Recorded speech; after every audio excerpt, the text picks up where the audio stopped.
Welcome to the first webinar in the NAP Global Network's webinar series, and thanks for joining us. I'm Haley Price-Kelly. I'm coordinator of the NAP Global Network, and I'll be starting today's webinar by giving a little bit more information about the network and our webinar series, as well as introducing our topic of sector integration in the NAP process. So the agenda for the webinar is on the slide. As I was saying, we're lucky to have Dr. Orville Gray of Jamaica's Ministry of Economic Growth and Job Creation here to share Jamaica's experience, and John Furlow of USAID in Washington to share a bilateral perspective on our topic. So we'll have some time at the end as well for questions to panelists after the presentations. You can just type those into the chat box. My colleague Christian is going to be helping to sort them out, and then we'll direct them to the panelists as appropriate. If you're having any problems with the platform, you can type them in the chat box as well, and we'll do our best to help you out.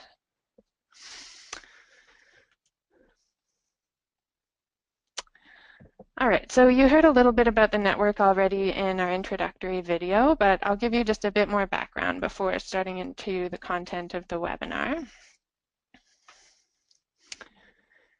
So the network was established in 2014 at the COP20 in Lima by developing countries and bilateral donors who recognize the growing importance of the National Adaptation Plan process, as well as the need for enhanced support and coordination around it.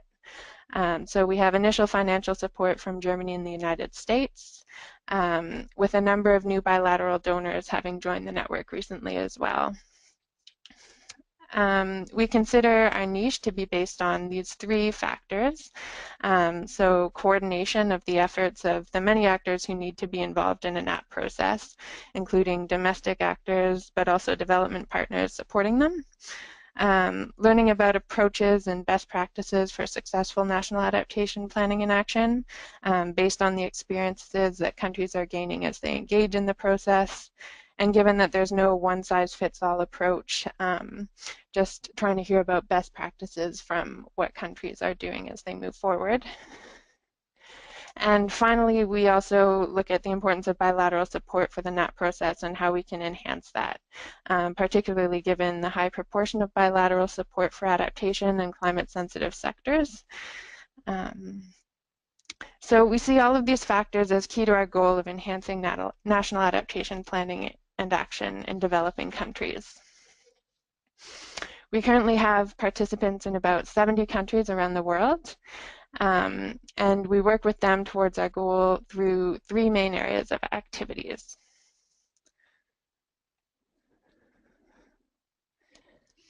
So very briefly, these are the three areas that we work in across the top here. So sustained peer learning and exchange, supporting national level action, and enhancing bilateral support for the NAP process. Some of the key components of these activity areas are listed on the slide. So our targeted topics forum workshops look at specific technical topics related to the NAP process. We have a South-South peer exchange program. We have our country support hub that offers targeted technical support or expert advice for the NAP process. And again, we work with bilateral donors as well to promote coordination around the NAP process and really look at how it can best be supported. To inform all of these activities, we also conduct analysis and develop communications and knowledge products on specific topics related to the NAP process. So far we've addressed approaches to sector integration as well as vertical integration in the NAP process. We have a forthcoming publication on options for financing the NAP process and implementation. We've looked at NDC NAP linkages, and in the coming year, a couple of themes that we plan to focus on are gender in the NAP process and conflict-sensitive NAP processes. So this is really where our webinar series fits in. So the series is an online forum for sharing expertise, lessons, and experiences that emerge as countries progress through their NAP processes. So the series will be featuring country case studies and comparative frameworks. We'll feature expert interventions and guidance on key topics. and also lessons that emerge from peer learning and exchange activities. So for example, after a targeted topics forum on monitoring and evaluation, we can bring some of the key lessons and best practices that emerged out to a broader audience through our webinars. So before we close at the end of the hour, we'll give a bit more information on next steps, getting involved in the network, and what comes up next in our webinar series. But for now, we'll move into the thematic focus of this webinar. So today we're looking at sector integration in the NAP process, as I mentioned at the beginning. And starting from the very basics, a first question is just what integration really means. So for one, it means looking at the risks and opportunities that climate change will present for development. Furthermore, it means accounting for these risks, not just in a single ministry that's responsible for climate change or the environment, but also in broader development planning, in key sectors, and at different levels of government. And it means doing things differently across these sectors and scales, with the ultimate goal being to achieve climate resilient development.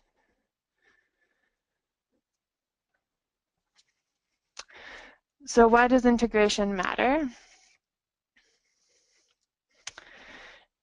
So as many of you probably know, the two objectives of the NAP process, according to the UNFCCC decision that established it, and the NAP technical guidelines published by the Least Developed Countries Experts Group, are first, to reduce vulnerability to climate change, and second, to integrate climate change adaptation into new and existing development planning processes across sectors or horizontally, and across levels or vertically.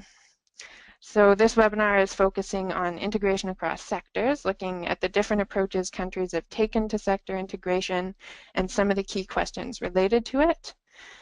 And as mentioned previously, we have also looked at the question of vertical integration and published guidance on the topic, but we'll address this separately and in more detail in an upcoming webinar.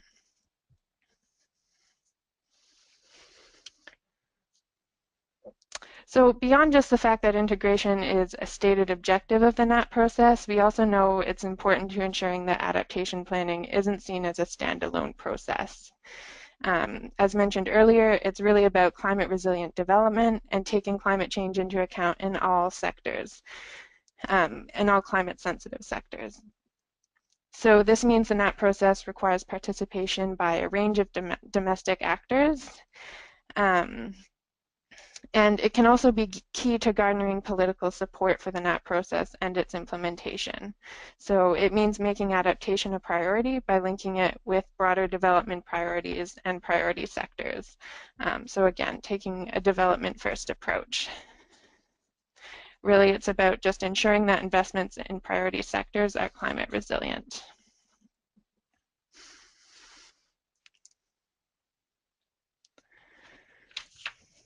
So we know that the NAP process is country-driven and country-specific, and it'll look different in each country depending on their circumstances, vulnerabilities, priorities, institutional arrangements, etc. But there are some general considerations that are helpful to think about when approaching sector integration. So first, just identifying vulnerable sectors and development goals. Which ones could be affected by climate change and how? Identifying our entry points, so looking at which plans, policies, or budget should include climate considerations, whether any of them already address them or need to be updated in order to do so. And based on this, we need to go through the process of actually modifying some of these plans, strategies, and budgets to include consideration of how to address adaptation. And finally, of course, we want to implement the plans and policies that we're working on through this process. So look at who is responsible for taking action, what resources and capacities are required to do so, and making sure all of that's in place.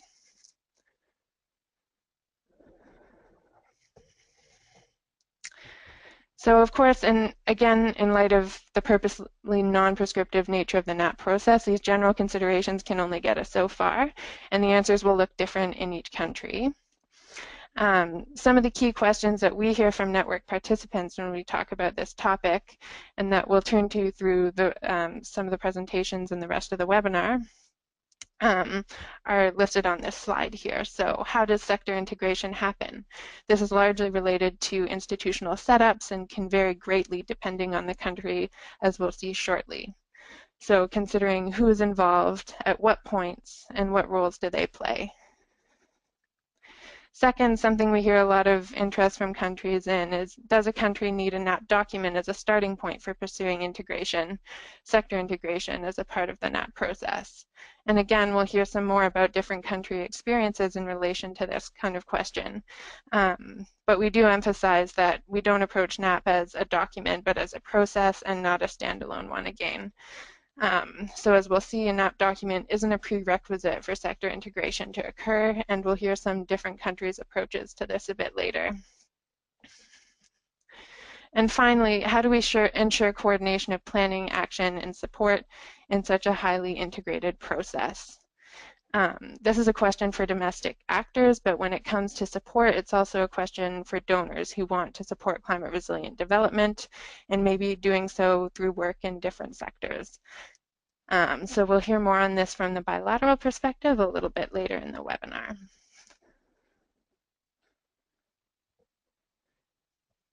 So in exploring some of these questions with network participants, we realized that countries fall along a spectrum of approaches to sector integration in the NAP process in terms of where impetus for the NAP process stems and how this process proceeds from there through collaboration with other institutions and actors.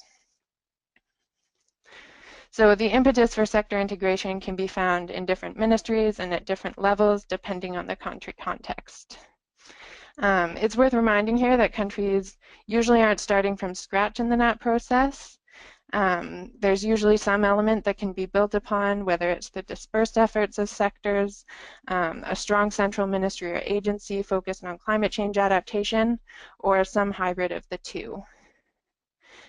This emphasizes the importance of stock taking and laying the groundwork for the NAP process, which should include identifying where there's existing impetus for adaptation planning and activities, so this can be cultivated and built upon. So this slide shows a range of approaches to sector integration that we've seen emerge, from what we call sector-driven to nationally driven. Most countries don't fit neatly into one of these categories, but fall somewhere relative to them on the spectrum that you see on the slide. Close to the sector-driven end of the spectrum, at the outset of the NAP process, sectors have already taken steps to address adaptation considerations in sector planning and policy making.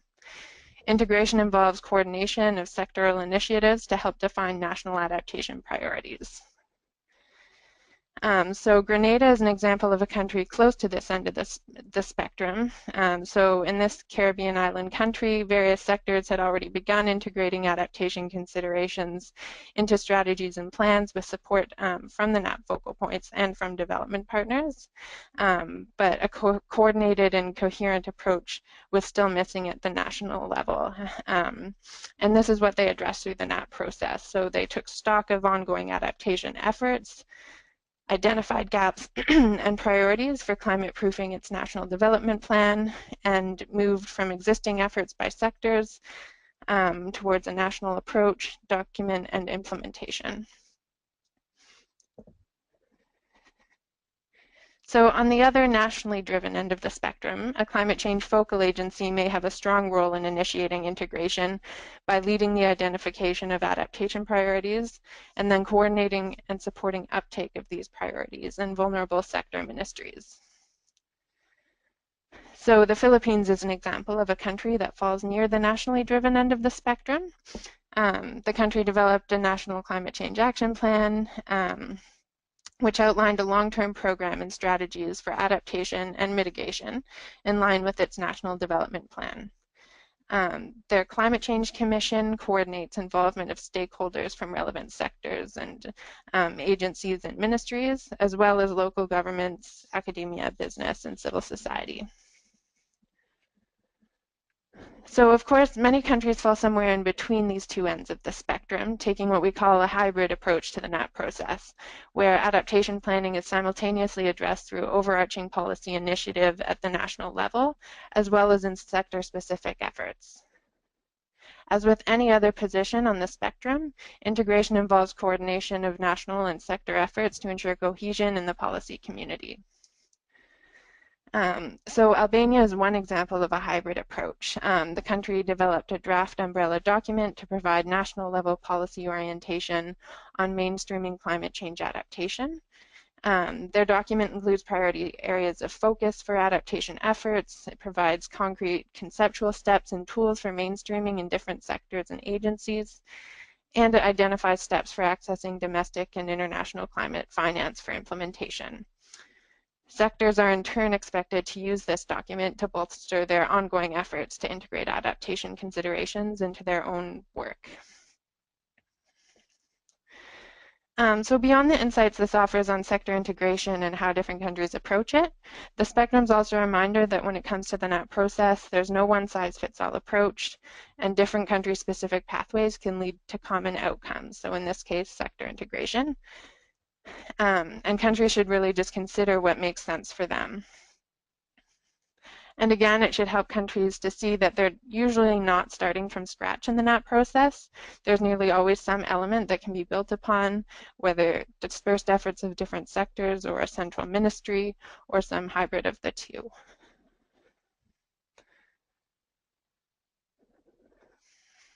So I've just given a really quick overview of a few country examples in the spectrum. You can read more about the spectrum and country examples on our website using our interactive graphic and looking at our series of snapshot briefs. You should have a handout in the webinar with the links to these things. There's a little handout section above the chat. And just to show you quickly, you can access it in the resources section of our website that you're hopefully seeing here now. And just scrolling over the countries where we have additional information available to learn more.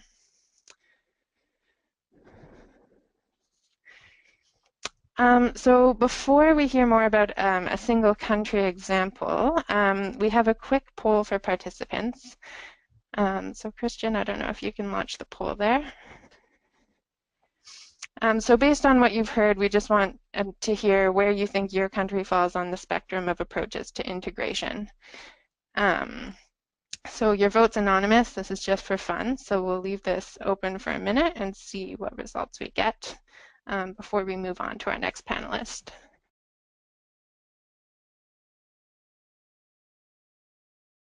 So thank you for doing that. It looks like we have a lot of emphasis on the hybrid, which isn't surprising, as I think we mentioned, it's rare for anyone to feel like they really fit in a category on the either end of the spectrum, but a few sector-driven cases and a few nationally driven. So thanks for that. That's fun to see.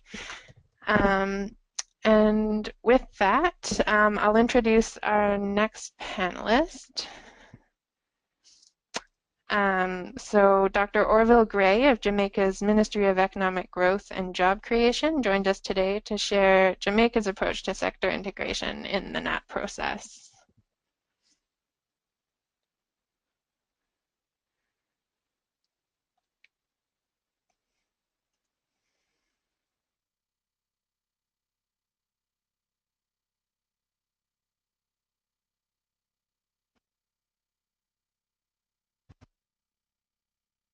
Good morning.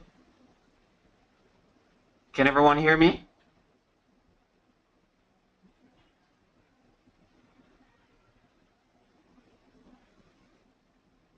Hello? Yes, we can hear you. Go ahead. Oh, okay. I wasn't sure. Are you able to see the presentation? Yes. Okay, great. Well, I think Orville, so. actually, I think we're seeing your landscape again. Oh, you're seeing the landscape? Yeah. Wonder why. All right, let me... There we go. You're seeing it now? Yeah. Okay. You might All just right. want to start the slideshow if that's easier for you. Yeah, I'm gonna go to that now. Great, thanks. Okay. Let's see if this is better. All right. From Jamaica's perspective, there's we definitely would fit in the context of the hybrid approach. But for those who may be wondering where Jamaica is, we are smack in the middle of the Caribbean Sea, so to speak. That little island below Cuba. I think you can just barely make it out on the map that you're seeing there. So we are not so much as closely to all the other Caribbean islands as the rest are, but we are ideally located in a spot that makes us among those countries that are particularly vulnerable in this respect, and why adaptation is an extremely important aspect for us. To understand where we are coming from, the importance of the National Adaptation Planning process for us is built on several different thematic areas, among them being building resilience as the highest priority. There are many threats to our island, as I was mentioning before, and our sectors in particular are very vulnerable, at least those that contribute heavily to our economic growth, such as water, tourism, agriculture, fisheries, and forestry. We are heavily dependent on our natural resources, and as such, we are extremely climate sensitive. When you look at the imperative to adopt necessary policies and actions, it becomes paramount for us to be able to draft adaptation strategies, mainstream these policies and strategies into our economic and fiscal management, and therefore ensure that when we build out the country's physical infrastructure, how we utilize our land space, how we deal with things like coastal zone planning, that all of these things are fully integrated into our adaptation efforts. So just to give you an idea how we look at it in terms of the mainstreaming approach, we have an overarching development plan for the country, a long-term development plan known as Vision 2030 Jamaica National Development Plan. This plan covers all sectors, and as such, the need to build resilience is very high. And embedded within this development plan is a goal that looks towards a national strategy for climate change reduction, adaptation, and disaster risk reduction. So there are a number of things that are twinned in this respect. There is also a resilience pillar of growth inducement strategy. What this means, therefore, that as we build out things in the country, as the country develops and tries to achieve developed country status by 2030, whatever it is that we do must be built into this growth inducement strategy. We've had a change of government, and the process has not necessarily changed. They have possibly increased the intensity in terms of how do we go about development, primarily from an economic perspective. But what that has done is essentially added more weight to the work that we're doing on adaptation in the country. We've also developed fairly recently a climate change policy framework for Jamaica. Unlike all the other policies that we have, this one takes on more of an overarching role, because as a climate change division, unlike many other entities within government, our responsibility goes extremely wide. We cover both government activities as well as non-government activities. So we facilitate, we mainstream, we provide resources as necessary to ensure that, at least from adaptation perspective, we are covering all areas. We're developing the necessary strategies and action plans that are needed to ensure that all sectors are covered and that we can develop going forward. An example of this was the 2015 policy guideline on rainwater harvesting. Not that we did not have things related to rainwater harvesting before, but in this case, a specific guideline was developed looking at the little bits and pieces we had across the government sector, whether they be in agriculture or housing or otherwise, and how to pull that together into a more cohesive manual, so to speak. We have what is referred to as a draft national sector adaptation strategy. This would have been one of the first strategies that was prepared for any particular sector. This is something that is still being reworked as we speak because the national water policy for the country is now undergoing revision and review, and it's expected hopefully by this year that that would be finalized, and that the changes that are being made will be reflected. Again, as you can imagine, for us, we have a tagline where water is concerned, that water is life.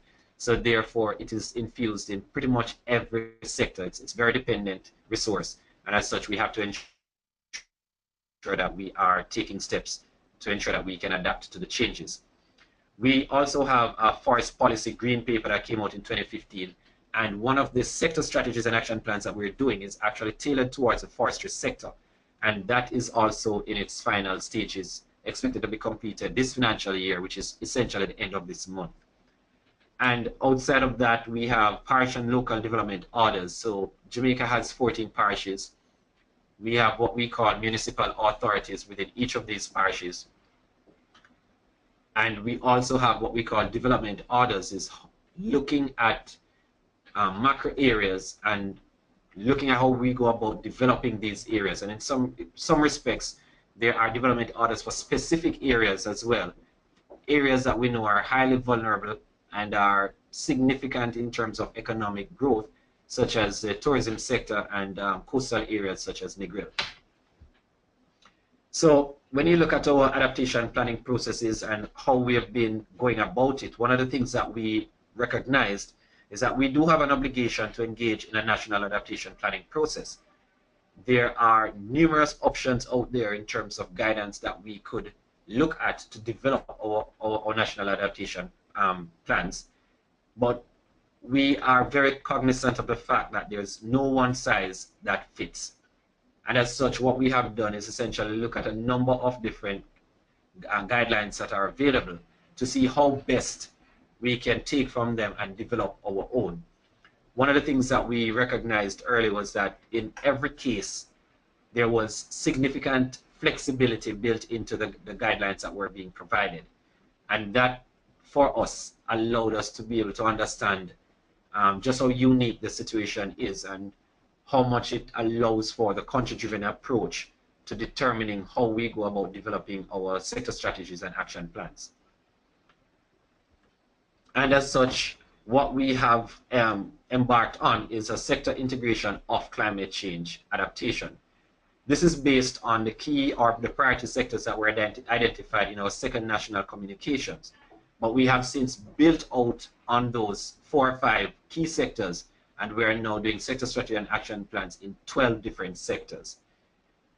As I mentioned before, it's embedded within our long-term development plan. So it has to fit into the strategic guide or roadmap to achieve that national development. And one of the ways in which we've been able to assimilate some of the information is looking at our short and medium-term priorities and capturing the information in what we refer to as our medium-term socioeconomic policy framework, which essentially takes 3-year slices out of the National Development Plan and sets about actions to achieve certain deliverables within that time period. We are now embarked on the newest 3-year slice, which takes us from 2016 through to 2018. So the plan itself is very dynamic and very flexible in our approach, and it allows for a lot of interaction between the sectors, because that's the other thing that has stood out as we have been working on the process, and that is, as we develop the sector strategy and action plans, we recognize that we cannot develop them in silos. We have to have an integrated approach. So we have a climate change focal point network, and we have focal points from pretty much all the different sectors. And to some extent, we have incorporated their role into how we go about developing each sector strategy and action plan as relevant. So therefore, the considerations are integrated into priority sector specific policies. I mentioned the new MTF, medium-term economic framework, that we are now in, and what the national priorities are. And suffice it to say that when we look at it now, Our sector strategies speak to identifying strategic priorities for climate change, adopting best practices for climate change adaptation, and promoting knowledge of climate change and facilitating knowledge transfer. So these are things that we are looking at in terms of how we integrate these aspects into the existing 3-year slice of in terms of this MTF, and therefore how we build that out when we look at our participation in developing global solutions to climate change. The climate change policy framework that I mentioned earlier is a document that, as I said, it mainstreams climate change into our national policies and development planning. It also supports the research and data collection in climate change, because another thing that we've recognized is as we go about developing our sector strategy and action plans, there's still a lot of information that's required. And some of these will not be, we won't be able to put these in place within the next year or two. So we've been engaging with, for instance, our universities and research centers locally and regionally on areas that we know we will need continued guidance, continued support in being able to ensure that our adaptation strategies and actions are achieving what it is that they are set to do. It also facilitates and coordinates a national response on climate change and thereby promotes a low carbon development in line with what's outlined in the Paris Agreement. And it allows for the improvement of communication on climate change issues to our development decision makers and the general public at hand. One of the things we've been able to achieve through the process of developing this policy framework is a conversation with our political directorate for them to better understand the things that we're trying to achieve and be able to reflect those in the work that they're doing in their various ministries. Mobilizing climate finance for adaptation mitigation is something that's pivotal under this policy framework. And coming out this year, we have actually started looking at drafting guidelines for a new climate change legislation. Because one of the things we also recognized was, whereas we have a lot of environmental policies and otherwise that could be adjusted to speak to climate change, there is a significant need to have an overarching legislation that will give power to the climate change division to ensure that the infusement of climate change considerations across the various sectors can be accounted for in a very real way, as opposed to being more of a providing guidance and recommendations, but something that we can actually hold the various sectors accountable for beyond any 5-year term limits of the political directorate. Capacity building efforts is significant to the process that we're doing, and through these we are sharing lessons that we have learned on climate change adaptation planning. We've been doing this at the national level and at the local government level.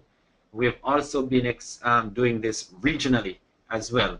So we recognize that there are other small island developing states that are in a similar position to Jamaica, and we may be able to learn from them or they from us. So we do engage in this transfer of knowledge to a great extent. The policymakers and practitioners are persons that we need to build their capacity up as it relates to climate change. There's a general recognition of what we need to do where climate change adaptation is concerned, but we recognize that the capacity, the technical know-how that we have in our practitioners also needs to be addressed to ensure that things are thoroughly covered, especially from the perspective of the monitoring and enforcement of climate change actions. I mentioned the focal point network before. It is currently now working at the national level, and we've been undergoing a series of training of our policymakers and practitioners. We've actually just completed a session with the GIZ in late January, trying to build that capacity within our focal points. And we, through this process, continue to support the development of implementation and monitoring of climate change actions and activities. We have been able so far to get, at least from the focal point network, some amount of recognition of what it is that we're doing into their work plans, therefore allowing us to better reflect the work that we are trying to get in the sectors. We recognize that this has to be done across a much wider cross-section in the various sectors if we're going to be successful at the things that we're doing. And this year, we will be launching the focal point network at the local government level, because a lot of the activities that we're doing are going to be reflected at the local government level. We're working with community groups, working with NGOs, working with our municipal authorities, etc. We have to find a way to channel what it is that we're doing at the national level to the local level so that they can understand. When we talk to the political director at the local government level, they can understand why is it that we need to put in certain adaptation strategies, whether it is to support the agricultural sector or to support the tourism sector or just the general housing stock that we have. So this is another initiative that builds out and is integrated throughout the various sectors and allows for us to be able to transfer knowledge between sectors, which is something that we have found to be very critical.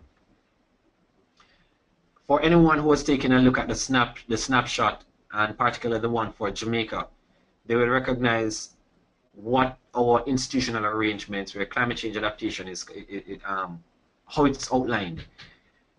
As you see on this slide, there is what is referred to as the political director, which is the cabinet, where you have at that level the National Climate Change Policy Framework and the National Development Plan, Long-Term Development Plan working. Below those we have, well, in this case, what we have as MWLECC, which was the Ministry with responsibility for climate change. There has been some reshuffling in that respect, and we are now closely aligned with the economic sectors as well. But it hasn't really changed in terms of what it is that we're achieving from this hierarchy that you're seeing here. Ministry of Finance and Planning has become a very critical component of how we deal with this, because when we look at grant funding or loans, we are currently in agreement under the IMF. And as such, sometimes it makes it very difficult for us to be able to identify fiscal space. So we have pulled in the Ministry of Finance and Planning into a much tighter discussion for them to better understand what we are trying to achieve, and when we are able to identify resources, how to ensure that the fiscal space that's going to be necessary to build out these adaptation actions are clear and are accounted for in our macroeconomic framework. There's also a climate change advisory board that supports our minister as well as the climate change division in ensuring that the strategies and actions that we are putting forward are in line with government's priorities, and therefore what it is that we're trying to achieve has full alignment across the entire board. And as I mentioned before, our climate change focal point network, where you're seeing 27 representatives, that number has actually increased because we're, as I mentioned before, the recognition to bring in other individuals within the various sectors, because no one person can drive the process. We need additional support within the sectors to be able to get the work done. I did mention the fact that we're doing 12 sector strategies and action plans, and what you're looking at here outlines where the 12 sectors are and where the support is coming from. The forestry sector, I said, will be completed this month. Energy has started, transportation work has started there. We are reviving the agricultural sector strategy and action plan. Some work was done before, but due to certain time constraints and limited resources, it was somewhat aborted. So we're now in a review and restart process where that is concerned. We have started a little bit of work in the finance sector, particularly as it relates to their institutional capacity. And we are hoping to get the work under the PPCR going sometime this year, because those are critical elements that have to be addressed to ensure that the macroeconomic footprint can be sustained going forward. We have, for instance, national projects that are going on, and these projects are also aligned with and working in conjunction with the sector strategies and action plans that we are working on. And as I mentioned here, the third national communication is something that we are currently working on, hoping to be completed later this year.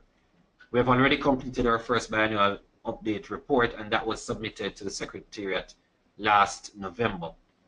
But what this does is provide for us a national inventory of greenhouse gas emissions. So we've been able to review what we've been doing and build out a much better national inventory so we can actually be a little bit more accountable to ourselves in terms of what it is that we're doing on emissions.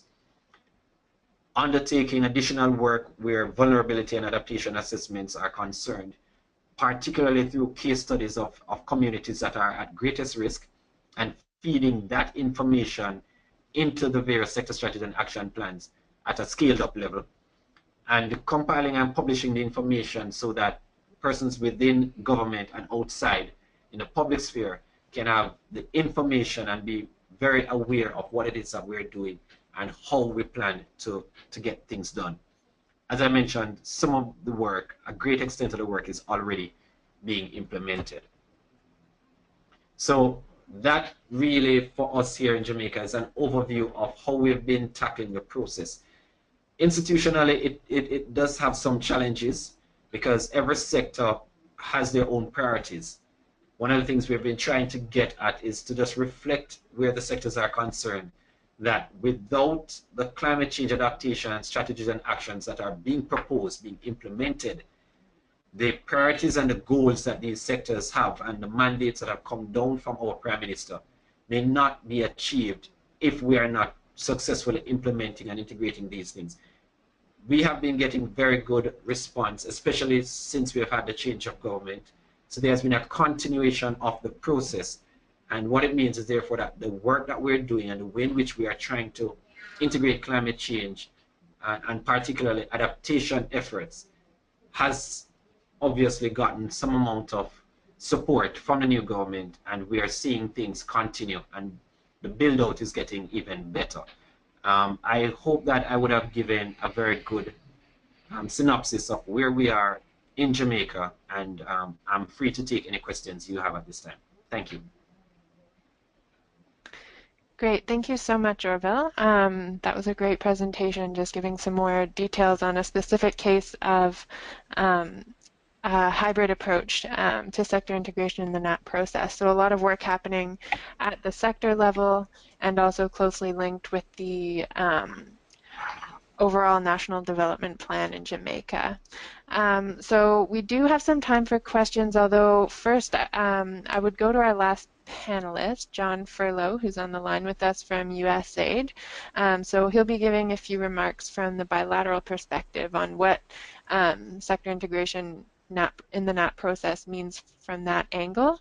And then, as Orville said, we'll have a few minutes left for questions. So if you haven't typed some in yet, please send those through and we'll address those in a minute.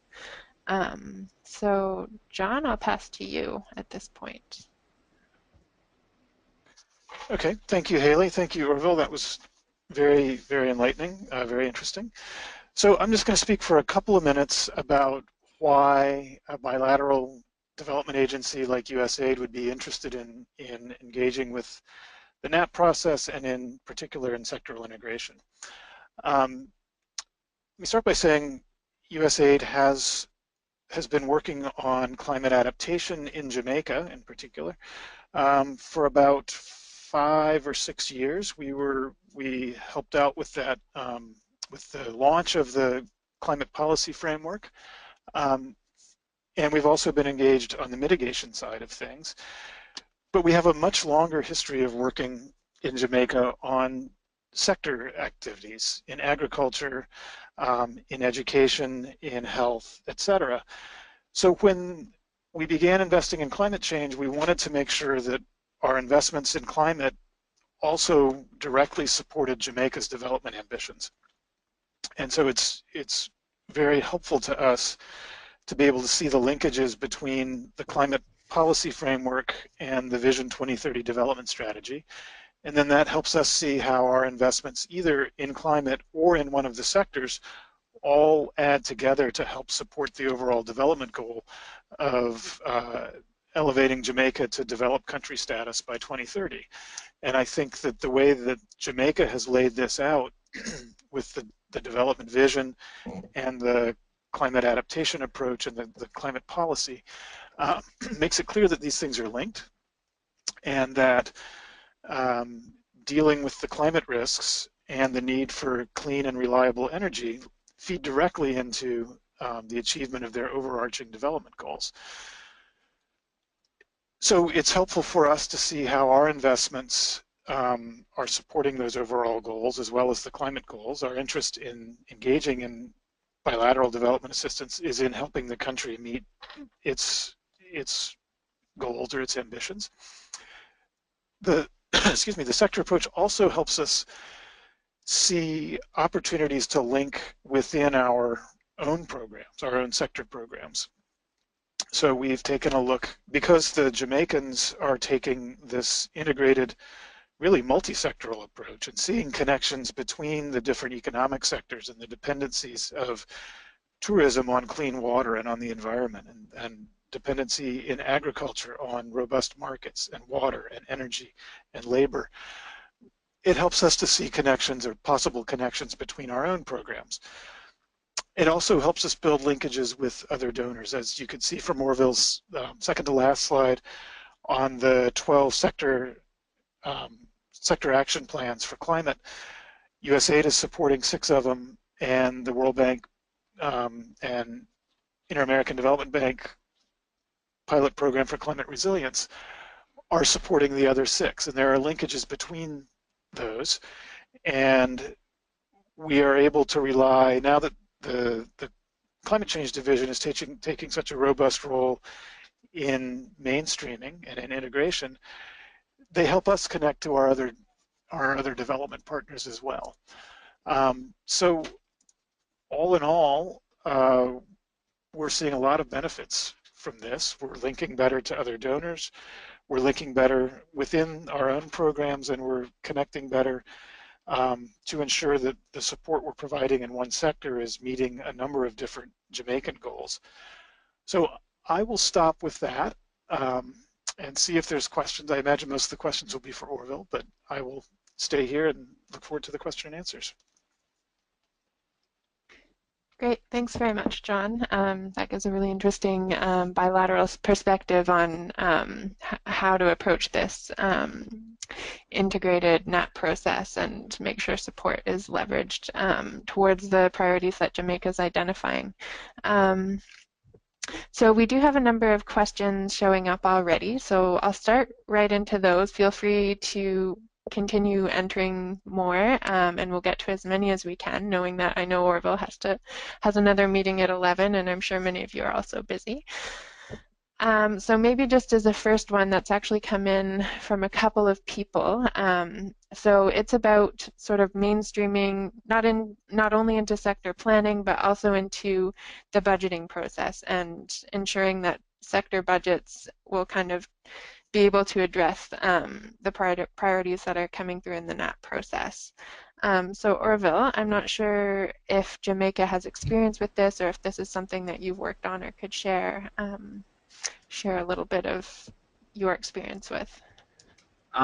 It's for us. We're really in the early stages of that integration, to tell the honest truth. But one of the things I can say is that coming out of the workshop that we had in January, our representative or focal point from the finance ministry literally said to us that they were happy to be a part of the process, and they literally do not see how we could go forward without that ministry being integral to what we're doing for each sector. We have had a discussion at the highest level within that ministry, and the permanent secretary, who would be the head of the civil service, has also indicated that what he wants to see is a greater integration with his ministry, the provision of support for his staff to be able to understand what we're doing and to be able to build that process into what they're doing in the Ministry of Finance. Because they recognize that we have complicated to some extent about getting fiscal space or the budgeting processes to ensure that climate change actions can be covered. And I think they now have a much better understanding of what it is that we're talking about. As such, the finance sector is actually expected to undergo a specific set of training for them to be able to understand better what we're doing and what the integration process is going to be all about, to understand the environment where climate finance is and how that is going to allow for our national development, and also the role that the various players play, whether they be the national designated authority or focal point or whatever it is with respect to climate change, and how that relates to what we're doing on the macroeconomic footprint. So there is still quite a bit of work to be done, but we actually now have a dialogue that we never had before. And one of the key things that was very much recognized is that there has to be a line item in every sector in the work plans of pretty much every player in the various ministries on what is being reflected where climate change was concerned, and what were those costs or how are they going to be covered. Great. Thank you for that. Just briefly, I would add as well, I think some of the other countries that we showed on the spectrum earlier, this is a question that's of interest for a lot of them as well. And in some cases, we're seeing them also developing a financing strategy that accompanies their NAP, and integrating into sector budgeting process is an important part of this. So we're starting to see some countries piloting how they do this, and it's definitely something that a number of countries are interested in.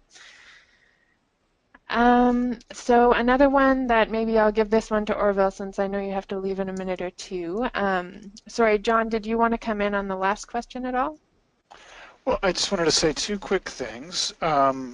At the target topic forum on finance that we did, and I believe the materials are on the website, there's a lot of good information there. And one of the things that really struck me among all of the participants, a number of different participants said, as we were talking about what we mean by adaptation and finance for adaptation, a number of them said, wow, we spend money on these things domestically. We just don't call it adaptation. It's part of our agriculture programming, part of our water programming. And so there was a real interest in, as Orville said, in getting a handle on what they're already spending and how they're characterizing it.